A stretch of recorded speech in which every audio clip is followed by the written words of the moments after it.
Oh boy. Can't believe I'm about to admit this. Alright, here we go. Hey you, welcome back. Nick with CC Minis here. Today we are going to be diving deep into my biggest shame. Well, my biggest shame in the Warhammer hobby anyway. Let's do this. I consider myself a Warhammer hobbyist.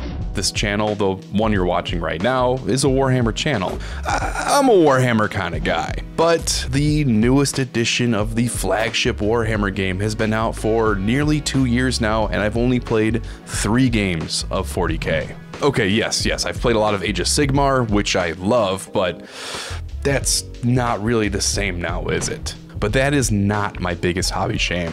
What's more shameful than that is it's not like other people haven't been asking me to play. My very own brother has reached out countless times since the new edition dropped, and I keep letting him down and not playing, which makes me feel absolutely terrible, and I really want to fix that. And that means that I need to paint up a real 2,000 point Warhammer 40k army. Okay, yes, I have my orc army, but that's just 100 boys, a stompa, and a truck.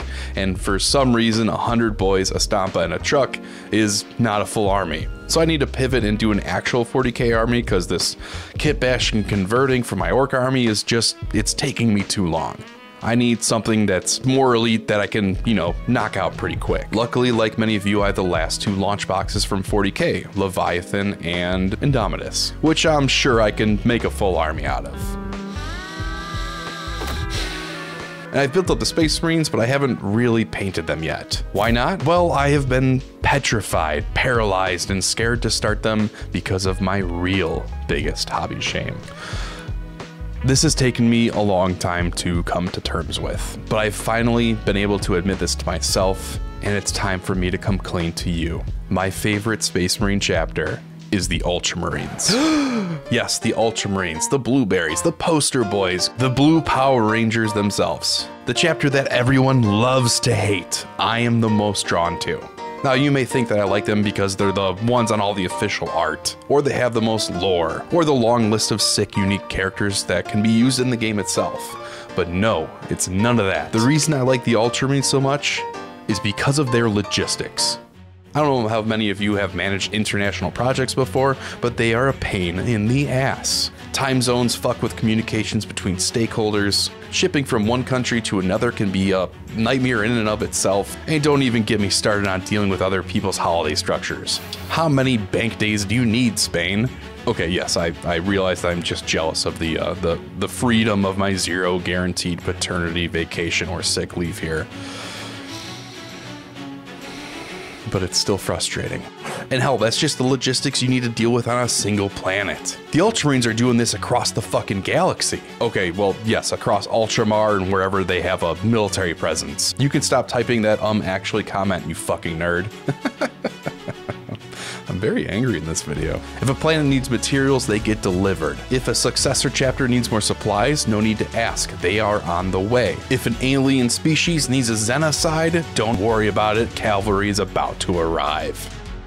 The Ultramarines are just as strong and badass as all the other chapters, but they got their shit on lock. You may not like them, you may even think that you hate them, but just like I've had to come to terms with my love of the Blueberries, you need to confront your jealousy, because the only reason you don't like what they got is because you don't have it. Now you can call me a Boy Scout all you want, but at the end of the night, Yvrain is tucking me into bed while Papa G is reading me the Scout's Handbook, and I feel loved. The Ultramarines cross their I's, dot their T's, and do their homework, and I'm here for it and respect it at a deep emotional level. Also, I've been scared of how you guys are gonna react to this stuff because people seem to really hate on the Ultramarines online, and I really just have no idea why.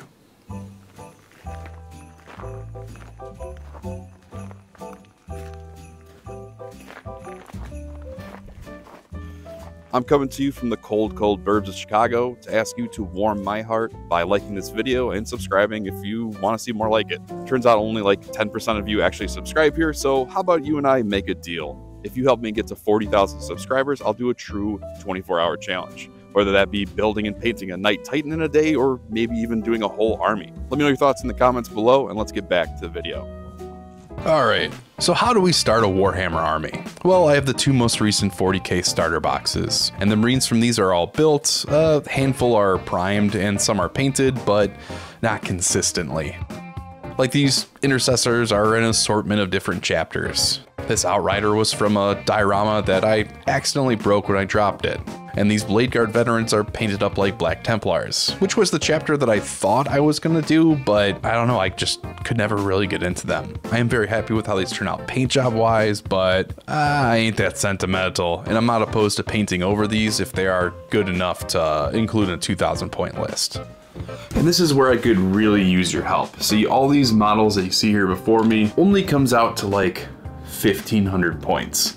And I think it has 8 characters in there, and I don't think that's gonna make a good list. That's where I'm hoping that you can help me out a bit. I want to expand this to 2,000 points, but I also want an army with a little bit of teeth. So if you're a Space Marine player and you have some suggestions on how to build this out to a full list that, you know, makes sense and does well on a tabletop, I'd really appreciate it. Thanks.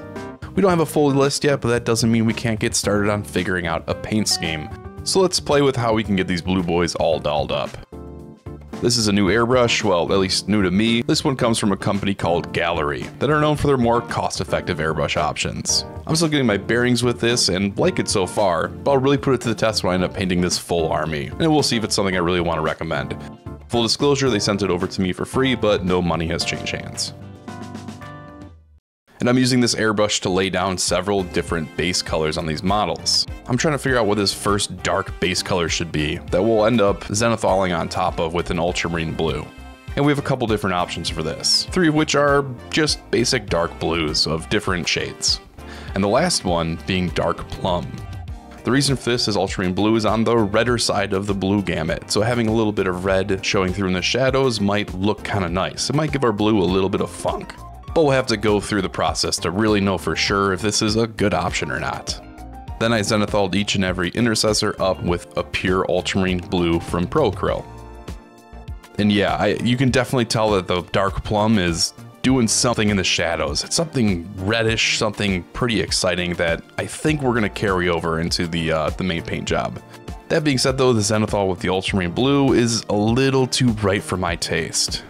So I picked up an ultramarine oil wash to tone everything down. And I have a sneaking suspicion.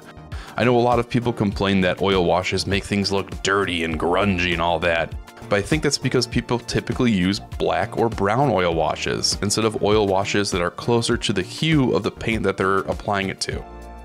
Using an ultramarine oil wash on an ultramarine paint job, in theory, should look a lot less dirty because the difference between the shadows and the bright spots aren't going to be as drastic. So if there's a little bit of oil staining going on, it's not going to be as noticeable. At least, that's the theory. After the oil wash, they're looking a little too dark, and I wanted to bring up the brightness a little bit more. This is really a roller coaster of luminosity, I know. I used the pure ultramarine again, but focusing on just the highest area of these Space Marines. On others, I mixed in some sky blue with the ultramarine, and I feel like this tone looked pretty great. All in all, doing test models like this is all about experimenting and playing around with colors and techniques. I'm trying to figure out easy ways to accomplish a classic Space Marine look, without putting in the time needed to paint it like an heavy metal model. I'm not writing off any ideas, any techniques, I'm not writing off anything. If there's something that can help me paint these Marines faster, I am willing to do it. Speaking of which, if you have any recommendations on how to make edge highlighting go a little bit faster, please let me know in the comments below. That technique takes forever and ever, but I almost feel like it's necessary when painting Space Marines. There's something about having nice crisp edges that just make it feel 40K to me. In the end, I'm not super happy with any scheme in particular, but different portions of these models are speaking to me, and I think I have enough information from this exercise for the army proper. So I jotted down a recipe to follow once my list and full army is assembled. Brought out a jug of isopropyl and gave these Marines a plunge to strip off the test paint.